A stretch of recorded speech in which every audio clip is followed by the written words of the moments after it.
کا نصیبہ اور مقدر ہے، ورنہ میرے امام اگر چاہتے تو کربلا میں پانی سر پٹکتا میرے امام کے قدموں پر، بے شک حق ہے۔ سر پٹکتا میرے امام کے قدموں پر، علی اصغر کے قدموں کو چومتا پانی، لیکن میرے امام کا مقدر ہے کربلا کے میدان میں پیاسے رہ کر کے امتحان دینا۔ میرے امام کی شان دیکھیں،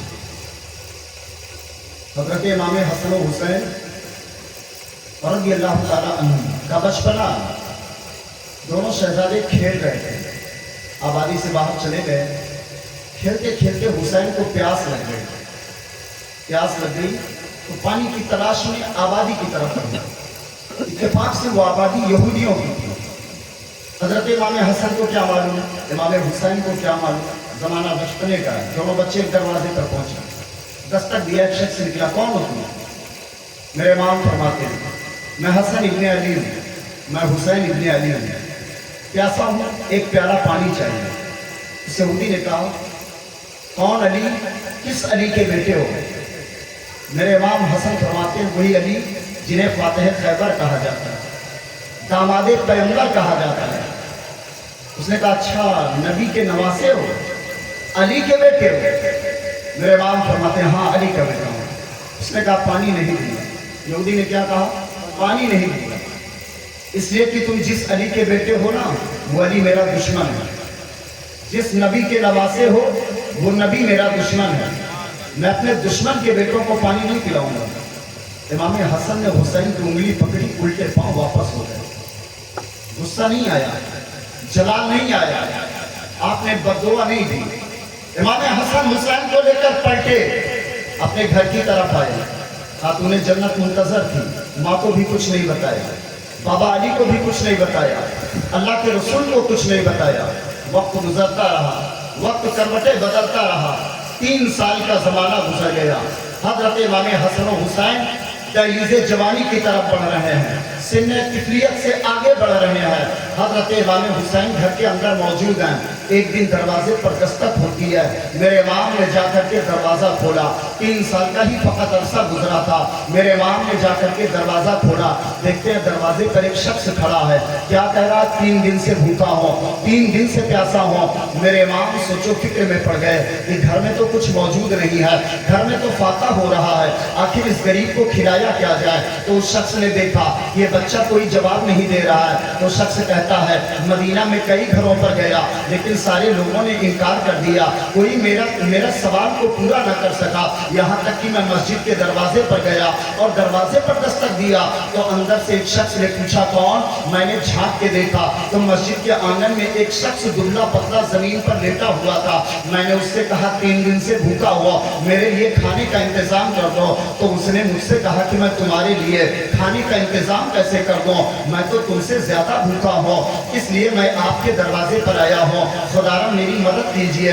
میں بھوکا ہوں مجھے کھانا چاہیے، میں پیاسا ہوں مجھے پانی چاہیے۔ میرے امام کو شاید وہ نہیں پہچانا لیکن میرے امام پہچان جاتے ہیں، آپ سوچو فکر میں پڑ جاتے ہیں، یہ تو وہی یہودی ہے جس نے آج سے 3 سال پہلے مجھے اپنے دشمن کا بیٹا قرار دیا تھا، نبی کو دشمن بتایا تھا، مولا علی کو دشمن بتایا تھا، آج یہ کیسے غریب ہو گیا، آج یہ کیسے بھکاری ہو گیا، آج یہ کیسے سائل بن کر کے میرے دروازے پر آ گیا۔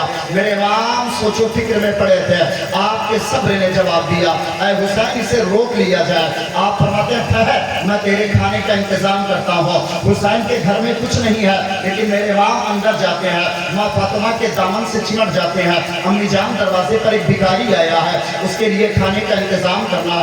خاتون جنت کی آنکھوں میں اشک آ جاتے ہیں، حسین کو سینے سے چمٹا لیا، میرے لال تمہیں پتا ہے تمہارے پاپا علی کئی دن سے بھوکے ہیں، تمہاری ماں روزے پر روزہ رکھ رہی ہے، شہزادوں کئی دن سے تم خود کچھ نہیں کھا رہے ہو، بتاؤ گھر میں کچھ نہیں ہے تو سائل کو کیا دیا جائے؟ میرے امام کی آنکھوں میں اشک آ جاتے ہیں، حسین کی معصومیت بول پڑتی ہے امی جان اگر کوئی اور بھکاری آیا ہوتا تو اسے واپس کر دیا جاتا، لیکن آج ایسا سائل آیا ہے اسے واپس نہیں کیا جا سکتا۔ ماں کہتی ہے بیٹا اس سائل کے اندر مختلف کیا ہے؟ میرے امام فرماتے ہیں آج سے 3 سال پہلے میں اس کے دروازے پر پانی کا مطالبہ کرنے گیا تھا، صرف ایک پیالہ پانی مانگا تھا تو اس نے مجھے میرے باپ کا نام لے کر کے کہا تھا جس علی کے بیٹے ہو علی میرا دشمن ہے، جس نبی کے نواسے ہو، نبی میرا دشمن ہے، میں اپنے دشمن کے بچوں کو پانی نہیں پلا سکتا۔ امی آج اگر اسے کھانا نہ دیا گیا تو یہی کہے گا نبی کے گھرانے والے تو بدلہ لیتے ہیں، میں اس روش کو سننا نہیں چاہتا۔ خاتون جنت نے کہا میرے لال بتاؤ پھر کیا کیا جائے؟ آپ فرماتے ہیں امی جان کچھ بھی کریں لیکن کھانے کا انتظام ہونا چاہیے۔ خاتون جنت نے ایک گٹھی کھولی، ایک چادر نکالی، حسین کے سپرد کیا، بیٹا لے جا اسے بازار میں فروخت کر دینا، لے جا اس چادر کو بازار میں بیچ دینا اور آٹا خرید کر لے آؤ۔ میرے امام دروازے سے باہر نکلتے ہیں، ماں فاطمہ کی چادر کو سینے سے لگا کر ساحل سے کہتے ہیں بیٹھ میں تیرے کھانے کا انتظام کرتا ہوں۔ حسین دوڑتے ہوئے بازار جاتے ہیں، ماں کی چادر فاطمہ کی چادر کو فروخت کیا، تھوڑا سا آٹا لیا، لے کر دوڑتے ہوئے گھر آتے ہیں۔ خاتون جنت آٹا گوندھ رہی ہے، حسین چولہے میں آگ جلا رہے ہیں۔ کتنا مقدر کا وہ دھنی تھا سائل، کتنا مقدر کا دھنی تھا وہ فقیر جو دروازے پر حسین کے بیٹھا تھا اور اس کے لیے کھانا بنا رہی ہے فاطمہ، آگ جلا رہے ہیں حسین۔ اس کے مقدر کا کیا کہنا جس کے لیے فاطمہ کھانا بنائے، جس کے کھانے کا انتظام حسین کر رہے ہو۔ دروازے پر وہ سائل بیٹھا ہے، حسین کھانا تیار کروا رہے ہیں۔ جیسے ہی ایک روٹی تیار ہوئی، حسین نے روٹی لے کر کے باہر آئے اور سائل کے سامنے رکھ دیا۔ سائل روٹی کھانا شروع کیا، میرے امام اندر جاتے ہیں، دوسری روٹی لائے، تیسری روٹی تیار ہوئی تو لا کر کے دیا۔ حسین نے کیا دیکھا کہ دو روٹیوں کے درمیان اس نے ایک روٹی کے اپنے جھولے میں رکھ لیا۔ میرے امام نے نظر انداز کر دیا۔ تھوڑی دیر کے بعد آپ نے پھر دیکھا ایک روٹی پھر جھولے میں رکھا، تھوڑی دیر کے بعد آپ نے پھر دیکھا روٹیوں کو چرا رہا ہے۔ میرے امام سے ضبط نہ ہو سکا۔ حسین بول پڑتے ہیں نادان تو نے مجھ سے یہ کیوں نہیں کہا تھا میں بھوکا ہوں میرے کھانے کا انتظام کر دو، میرے بیوی بچے بھوکے ہیں ان کے کھانے کا انتظام کر دو، میرے گھر والے بھوکے ہیں ان کے کھانے کا انتظام کر دو۔ قسم ہے خالق کائنات کی اگر تو نے مجھ سے ایسے کہا ہوتا تو آج اتنا دے دیتا کہ قیامت تک تجھے مانگنے کی ضرورت نہ پڑتی ہے، کہیں ہاتھ پھیلانے کی ضرورت نہ پڑتی ہے، لیکن تو نے صرف اپنے لیے کہا تھا میں نے تیرے کھانے کا انتظام کیا ہے۔ سائل کی آنکھوں میں اشک آ جاتے ہیں، رونے لگا، کہنے لگا شہزادے میں نے اگر روٹیوں کو چوری کیا ہے تو اپنے لیے نہیں کیا ہے، اپنے بیوی بچوں کے لیے نہیں کیا ہے، اپنے اہل و عیال کے لیے نہیں کیا ہے، بلکہ مسجد کے دروازے پر جب میں نے صدا دیا تھا تو مسجد میں لیٹا رہنے والے اس شخص نے کہا تھا میں 3 دن سے بھوکا ہوں، میں نے سوچا کہ میرے لیے انتظام ہو گیا ہے، شاید وہ مجھ سے زیادہ بھوکا ہو، میں نے روٹیاں اسی کے لیے چرائی ہے، شاید وہ مجھ سے زیادہ بھوکا ہے۔ مولا حسین نے جب اتنا سنا کہ مسجد میں کوئی پڑا ہے اور یہ اس کے لیے روٹیوں کو چوری کر رہا ہے، میرے امام کی آنکھوں میں اشک آ جاتے ہیں۔ حسین بول پڑتے ہیں نادان کیا ابھی بھی تو نے مجھے نہیں پہچانا؟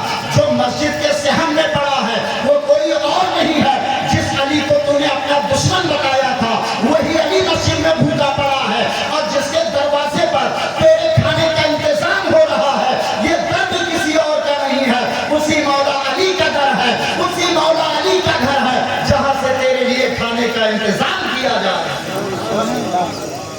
حضرت مولا علی کے گھر سے سائل کے لیے کھانے کا انتظام کیا جا رہا ہے۔ میرے امام فرماتے یاد کر آج سے 3 سال پہلے میں نے صرف ایک پیالہ پانی کا مطالبہ کیا تھا، تو نے یہ کہہ کر کے منع کیا تھا کہ تم نبی کے نواسے ہو اور نبی میرے دشمن ہے، علی کے بیٹے ہو اور علی میرا دشمن ہے، میں تمہیں پانی نہیں پلا سکتا۔ اتنا سنا تو کان کھڑے ہو گئے، اٹھا اور پائے حسین کو چوم لیا، حسین کو اپنے سینے سے لگا لیا اور کہنے لگا شہزادے مجھے معاف کر دو، میں نہیں جانتا تھا کہ تم ہو، میں نے تمہیں پہچانا نہیں ہے لیکن آج پہچان گیا ہو، تو اب دیری مت کریں، آپ مجھے کلمہ پڑھا کر کے داخل اسلام کرنا ہے اور اپنے نانا کے غلاموں میں شامل کرنا ہے۔ یہ حسین